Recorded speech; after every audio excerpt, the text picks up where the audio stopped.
জেসমিন আক্তার লিখেছেন, কেউ যদি কারোর জন্য আত্মহত্যা করে তার দায় কি যার জন্য আত্মহত্যা করেছেন তার উপর বর্তাবে?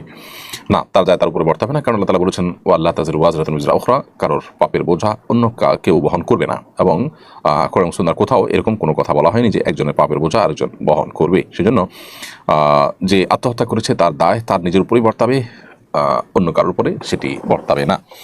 তবে কেউ যদি তাকে প্ররোচিত করে থাকে, কারোর কারণে যদি তিনি এই ভুল পথে এসে থাকেন, তাহলে যতটুকু দায় আছে, যতটুকু তার ভূমিকা আছে এক্ষেত্রে, সেটার জন্য তিনি অবশ্যই আল্লাহ তাআলার কাছে জবাবদিহিতার মুখোমুখি হবেন। তবে এর মানে এই নয় যে আত্মহত্যাকারী মাপ পেয়ে যাবেন। তিনি তার গুনাহের জন্য, তার এই পাপের জন্য, অপরাধের জন্য, আত্মহত্যার এই কবিরা গুনাহের জন্য স্বতন্ত্রভাবে আল্লাহ তাআলার কাছে শাস্তির মুখোমুখি হবেন। এটা হলো সবচেয়ে দুর্ভাগ্যজনক বাস্তবতা যে কোনো ব্যক্তি দুনিয়ার কোনো কষ্ট থেকে মুক্তি লাভের জন্য আত্মহত্যার পথ বাছাই করে নিলেন। দুনিয়ার কষ্ট থেকে তিনি আপাত দৃষ্টিতে মুক্তি পেলেও আখিরাতের অনন্ত অসীমকারের কষ্টের পথে তিনি পা বাড়ালেন। তাহলে কষ্ট তার আসলে আরও বাড়লো, কমলো না। এটা হলো সবচেয়ে দুর্ভাগ্যজনক বাস্তবতা।